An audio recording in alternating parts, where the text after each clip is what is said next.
Welcome to my channel Fundamental Concepts. Please subscribe my channel and press the bell icon for latest update.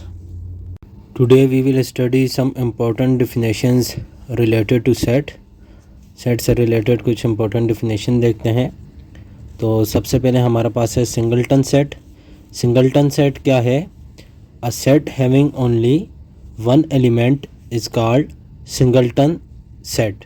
जिसके अंदर सिर्फ हमारे पास कोई भी एक एलिमेंट हो तो वो हमारे पास क्या कहलाता है? सिंगलटन सेट कहलाता है। फॉर एग्ज़ाम्पल हम कोई भी सेट लेते हैं, सेट ए, तो इसके अंदर सेट ए के अंदर वन, ये वन हमारा क्या है? ये क्या कहलाएगा? सिंगलटन सेट कहलाएगा। क्यों? क्योंकि इसके अंदर एक ही एलिमेंट है और वो है वन। सिंगलटन सेट को हम यूनिट सेट भी बोलते हैं क्योंकि इसके अंदर एक ही एलिमेंट होता है। अब हम इसकी एक सेट बिल्डर एग्जांपल देखते हैं। ए हमारे पास सेट है, A equal to X such that X is the president of Pakistan. तो प्रेसिडेंट ऑफ पाकिस्तान हमारे पास क्या है? एक ही एलिमेंट है, तो ये हमारे पास यूनिट सेट कहलाएगा। नेक्स्ट है नल सेट या एम्प्टी सेट। अब नल सेट या एम्प्टी सेट की डेफिनेशन देखते हैं। A set having does not contain any element is called null set or empty set.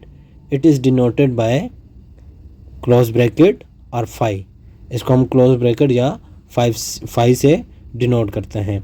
जिस सेट के अंदर कोई भी एलिमेंट ना हो वो हमारे पास क्या कहलाता है? नल सेट कहलाता है। ये क्लोज ब्रैकेट अंदर से खाली है तो हम इसको क्या बोलेंगे? Empty set. अब एक चीज़ हमेशा याद रखिएगा कि नल सेट या एम्प्टी सेट जो है वो हमारे पास हर सेट का सबसेट होता है। अब इसको हम ऐसे समझते हैं कि नल सेट में क्या है? कुछ भी नहीं। अब हम कोई भी सेट लेते हैं ए, इसमें हमारे पास क्या है? ए, बी और सी, और इसके अलावा क्या है? कुछ भी नहीं, नथिंग। इसका मतलब ये हुआ कि नथिंग भी सेट ए का सबसेट है। तो इसलिए हम बोलते हैं कि एम्प्टी या नल सेट हर सेट का सबसेट होता है और नल सेट अपना भी सबसेट होता है क्योंकि दोनों सेट क्या हैं? एम्प्टी हैं। क्या इसको हम एम्प्टी सेट बोल सकते हैं? तो इसका आंसर क्या है? नो, क्योंकि इसके अंदर एक एलिमेंट मौजूद है और वो है फाई। इसके बाद हमारे पास है फाइनाइट सेट। इसकी डेफिनेशन देखते हैं। A set in which the process of counting its element terminates is called finite set। जिसमें हमारे पास काउंटिंग टर्मिनेट हो जाए, रुक जाए, मतलब हम उसको इजीली काउंट कर सकें, काउंटेबल हो, वो हमारे पास क्या कहलाता है? Finite set.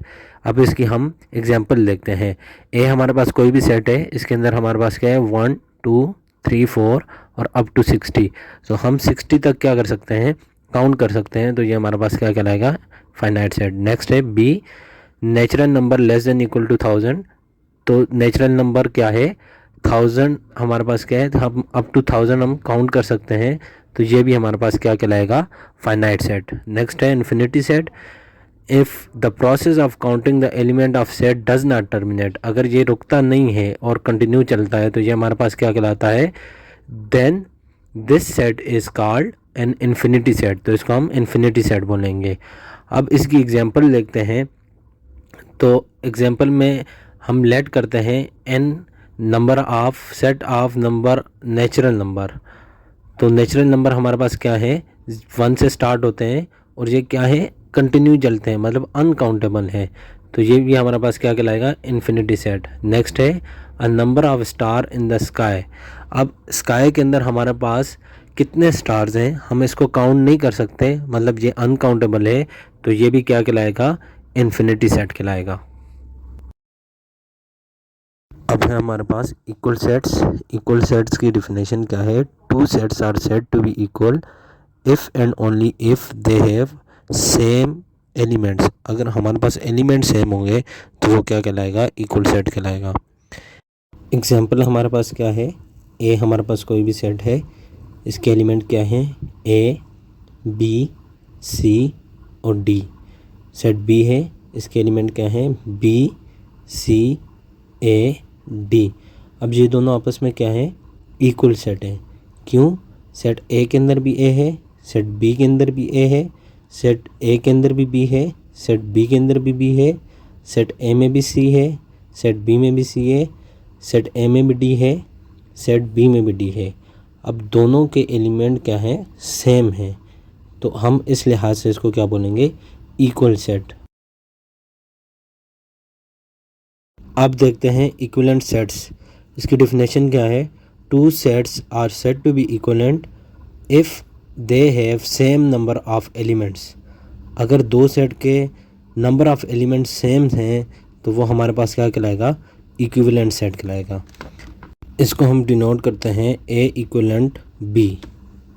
लेट करते हैं सेट ए हमारे पास क्या है 1 2 3 और सेट बी क्या है ए बी सी। अब सेट ए के अंदर भी हमारे पास कितने एलिमेंट हैं 3 और सेट बी के अंदर भी कितने एलिमेंट हैं 3। तो इस हिसाब से ए इक्विवेलेंट है बी के। Note if A B and C are 3 sets, अगर ए बी सी 3 सेट हैं तो उस केस में क्या होगा, ए इक्विवेलेंट होगा बी के, बी इक्विवेलेंट होगा सी के और ए इक्विवेलेंट होगा सी के। और ये जो प्रॉपर्टी है ये हमारे पास कहलाती है transitive property of equivalency of sets. Subset. अब सबसेट क्या है, a set A is subset of B if every element of A is also an element of B. Set A हमारे पास सेट बी का सबसेट होगा उस सूरत में कि अगर सेट ए का हर एलिमेंट बी का भी एलिमेंट हो। सिंबॉलिकली इसको हम रिप्रेजेंट करते हैं ए सबसेट ऑफ बी। अब नोट करें कि नल सेट हर सेट का सबसेट होता है और दूसरा हर सेट अपना बी सबसेट होता है। Power set. पावर सेट क्या है, the set of all possible subsets of a set A is called power of A. अब जितने भी सेट ए के जितने भी पॉसिबल हमारे पास सेट बन सकते हैं उसको हम क्या बोलते हैं, ये इसका पावर सेट है और इसको हम डिनोट करते हैं पी ऑफ ए।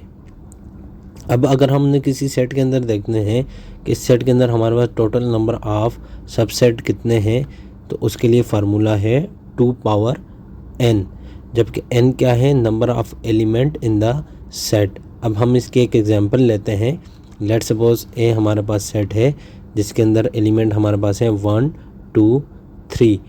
अब इसके हमारे पास कितने सबसेट बनेंगे तो हम इसकी फार्मूला लगाते हैं 2 पावर n।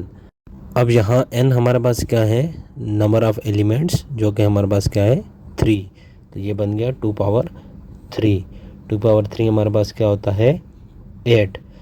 तो इस सेट के कितने सबसेट बन सकते हैं, the number of possible subset are 8।